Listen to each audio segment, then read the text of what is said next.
Hey guys, what is up? Mage here, doing another World of Tanks 360 gameplay commentary. Here we are on Wide Park Standard Battle with the T-54 using the D-10 100mm gun. I've been meaning to do a review for this tank for a while with this gun, so I'm actually going to leave a link in the original T-54 review. So for those of you that wanted to see this tank reviewed with the D-10 100mm gun, this is the gameplay you should watch then. I run coated optics. I run a medium caliber gun rammer, and it's up to you if you want to run vents or vert stab. I don't really think vert stab's really needed on here on this particular gun because I think it handles just fine. I went on ahead and decided to run vert stab so you guys could see the difference if you can notice it at all. It is a tier 9 match. That's very good. 6.58 seconds. Is the reload speed for this tank with this gun, and that is one of the advantages of this gun over the D-54 100mm gun. Quicker reload, better aim time, better gun handling overall, and slightly more accurate. Not that much accurate, but it is much more accurate. A little bit more practical, shall we say. I guess would be the proper phrase to use with this 100mm gun on the T-54. Now I gotta watch myself, because one of the main things that balances this tank out with this gun, and you would be sitting there saying, well, why would people use this?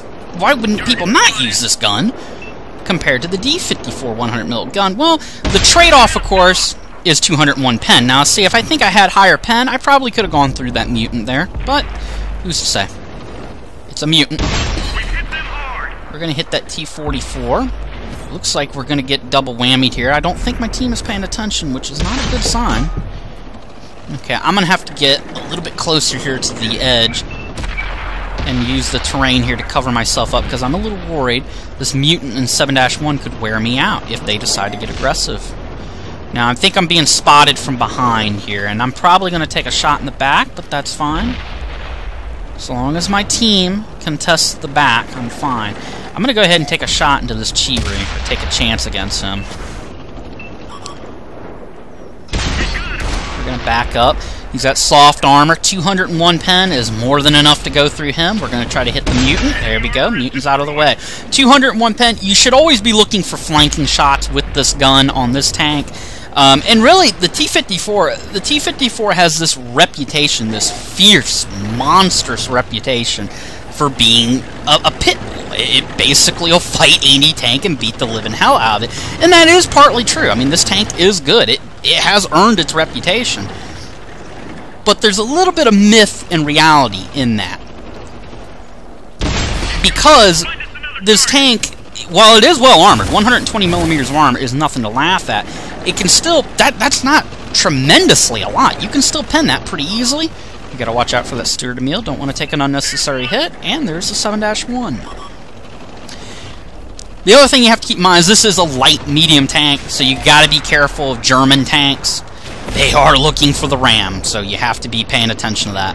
Not sure why this 7-1 hasn't fired. And of course, there's the other thing with the T-54. Gun depression becomes an issue in this tank sometimes. But I'm not exactly too scared right now. Stewart Emil backed off. Alright, we're going to go ahead and run up on him. Looks like the fear pans are just fired. I just missed them, it looks like.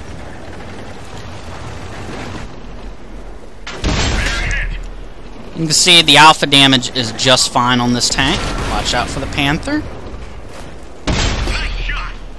And pretty much with this gun, you basically are looking to bully other tanks that are lower tier. 201 pen is just plenty for a Panther. Now, that was a bit of a troll bounce. Unfortunate. Let's see if we can correct that here in a moment.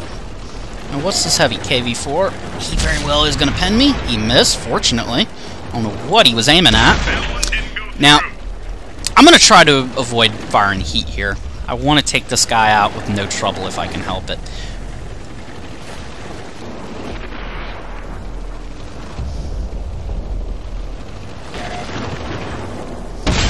Hit him right here in the side of his turret. We're going to back up. Watch ourselves with that 122. And just pick your fights accordingly and be smart about it. We know he's not paying attention. This brave T-20 just ran out, and we're gonna help him out. We're gonna make his effort here worth something, because I hate leaving a little guy like that to die.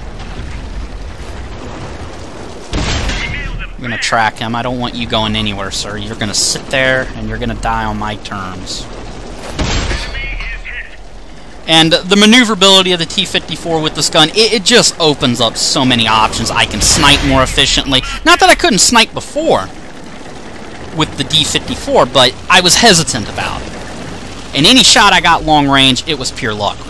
With this gun, there's no luck involved. It's gonna hit, usually.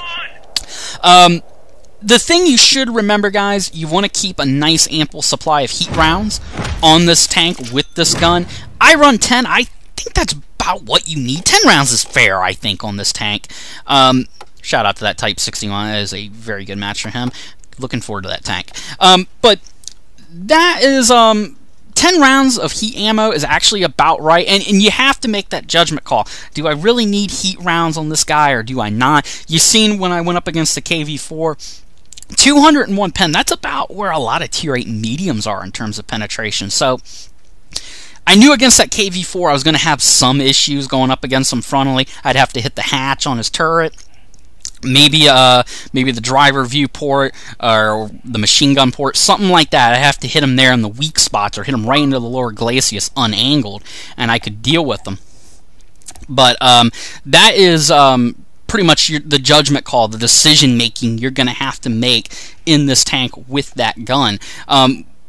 The pen with the heat rounds is exactly the same as the heat rounds used on the D-54 100mm gun, so you're going to have plenty of oomph when you hit somebody. You're going to have plenty of penetration. You're going through whatever it is you're aiming at, more than likely. It's very capable of going through, for example, the superstructure of a tank destroyer. It's more than capable of that. But you have to make constant decisions of when you're going to use heat ammo, when you're going to use regular AP. Alright guys, I will catch you guys later. Peace out.